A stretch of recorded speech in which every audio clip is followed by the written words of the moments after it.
I mean, the rest head itself, it's difficult to keep that steady. We're looking for the best shots from the Masters Snooker Championships, so I've put a list together of the top 16 shots from the tournament, and we're going to decide which is best by attempting to recreate these shots as accurately as possible in the fewest possible attempts. But we're going to begin with Shaun Murphy, who needs the difficult red on the side cushion to win the frame against Neil Robertson, so he manages to cannon it out of the blue and leave it right over the middle pocket. As you can see, to play this I'm using a small amount of left hand side to straighten the cue ball up off the cushion. I thought I overhit this one, but it just about held up.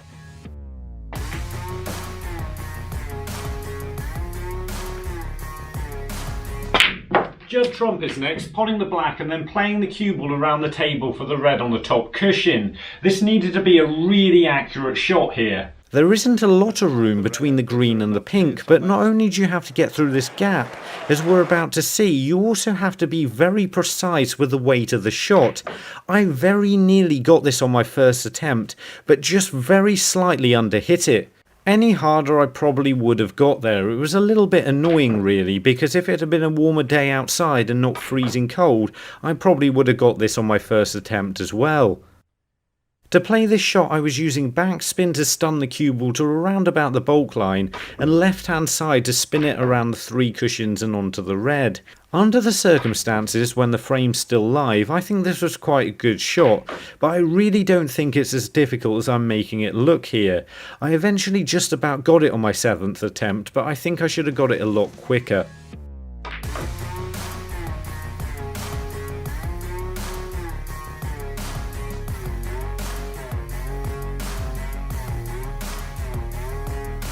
Now for the Luca Brecel rest shot that you've all probably been waiting for. On the day Luca played the shot, I remember wondering how difficult it was going to be, so I had a quick go at it and pretty much miscued straight away. So this is my first real attempt. But I did have stuck in the back of my mind for the first few shots how easy it was to miscue it. So I probably didn't play the first few as well as I should have done, but at least I didn't miscue on any of these attempts. The problem I was having was the cue ball bouncing. That and potting the ball, it was an incredibly awkward shot from this position, but what I was finding when I did pot it was I was jumping the cue ball too much, so it wasn't getting enough backspin on the table and I wasn't ending up on the brown. So I had to strike the cue ball low enough to stop it bouncing without ever miscuing the shot, and I managed to just about get away with that on my 12th attempt, which was a bit annoying because Ken Doherty on the BBC managed to play this straight away when he was recreating shots and basically stealing my job, which is annoying because he seems to be better at it than I am.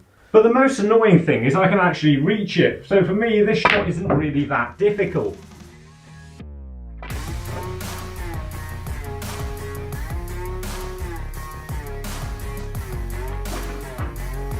Next is Ronnie O'Sullivan with a great pot on the red that put him in a position to force a decider against Mark Williams. Potting the ball the length of the table from this position is never guaranteed, so Ronnie managed to keep the cue ball in a safe position by not letting it come back too far off the cushion. I was pretty happy to get this on my first attempt, but the cue ball went a bit too far.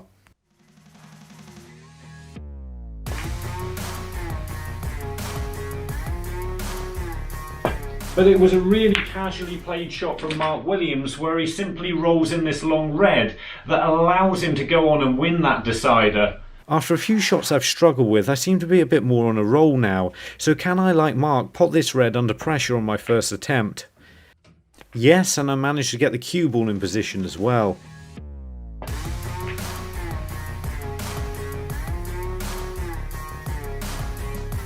Barry Hawkins has Judd Trump in a snooker that he desperately needs to hit, but not only does he manage to hit the blue here, he also manages to pot it. I really didn't think this shot was going to be too difficult. It's a simple one cushion escape, and if you hit the blue you should pot it. So I was a bit surprised to not only miss the blue on my first few attempts, but miss it altogether. And because the blue isn't as close to the pocket as I thought it was, it needs a really full hit. And it's actually a lot better shot than I first gave it credit for, so 7 attempts probably isn't that bad, although I did it a bit too hard.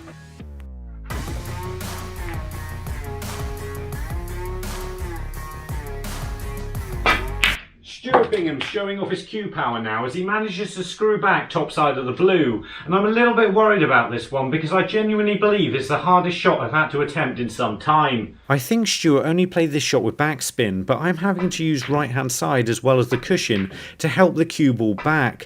This was making the pot very difficult to line up accurately. And on my 6th attempt I just got lucky more than anything and it went right in the middle of the pocket, although this is about as far back as I could get the cue ball.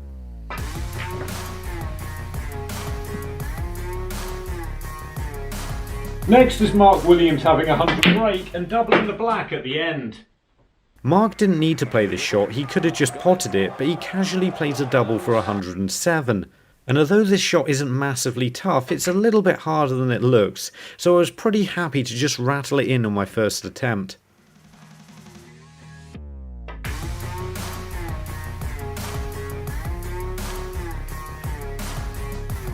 So here we have Stuart Bingham doubling the green, which he may not have even played. Which will make a difference in a minute when we decide which is the cheekiest double. This saw the Mark Williams shot, but one thing for sure, this is definitely a lot harder shot to play. And I wasn't expecting to get this on my first attempt, but it went in as a fluke more than anything else. So it's time to cue the music. The Mark Williams shot wasn't really that difficult, but he played it incredibly casually at the end of 100 breaks, so he gets 4 chilies. However, the Stuart Bingham shot was a lot harder and it happened at a crucial time, so he also receives 4 chilies. But Mark Williams goes on to win because Stuart Bingham ended up losing the frame.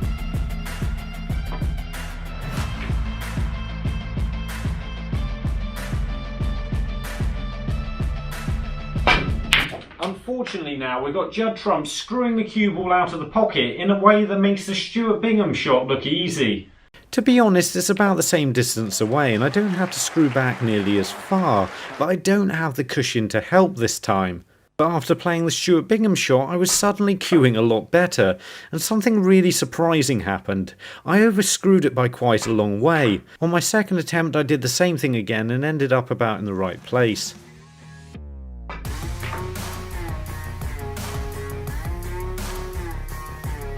Barry Hawkins is next up with a very well controlled snooker against Judd Trump. These shots can be really challenging to get the cue ball on the right line and to get it to stop in exactly the right place. My touch needed to be perfect here, and on my first attempt I pretty much whacked it, thought I played it too hard, but luckily the cue ball stopped in exactly the right place.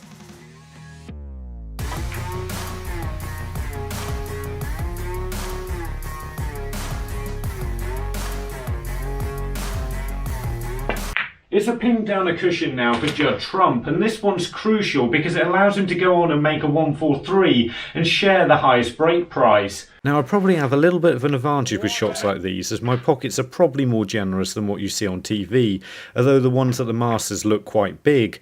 However, I was still pretty happy to get this on my first attempt.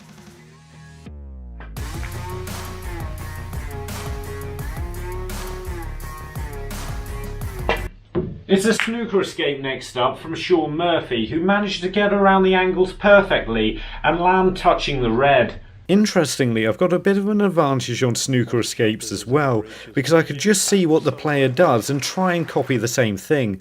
I noticed Shaun put quite a lot of left-hand side here to get the cue ball around the yellow and find the correct line, and it worked. I was pretty happy to get this straight away.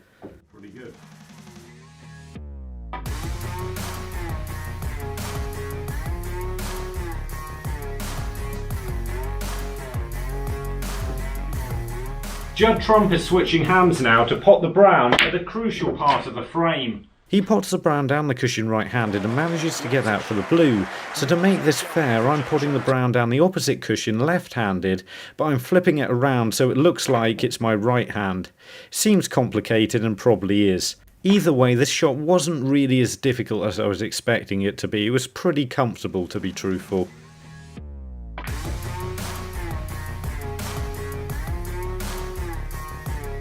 We've got Jack Lisowski shot coming up next after we find Mehmet from Izmir, Turkey, which is there. You can tell that Jack has Peter Ebden as a coach now because it is probably one of the first times he's ever appeared on this list for playing a safety shot, and it's a really good one, getting the cue ball tight in behind the brown here.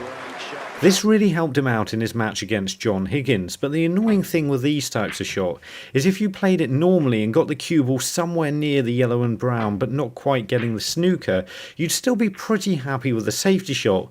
But here I've got to get the cue ball absolutely spot on in behind the yellow or brown, which is definitely a lot more challenging. I'd have been happy to get this shot in anywhere under about 15 attempts, just because of how hard it is.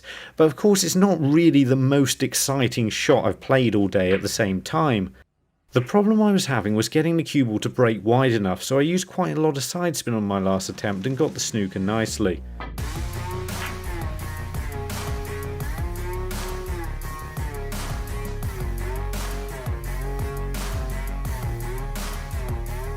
So for the results, I'm giving third place to Stuart Bingham with this ready screwed back for the blue. This is one of the hardest shots I've had to play in some time, and the only real way I could do it was by cheating slightly and using a hell of a lot of side spin.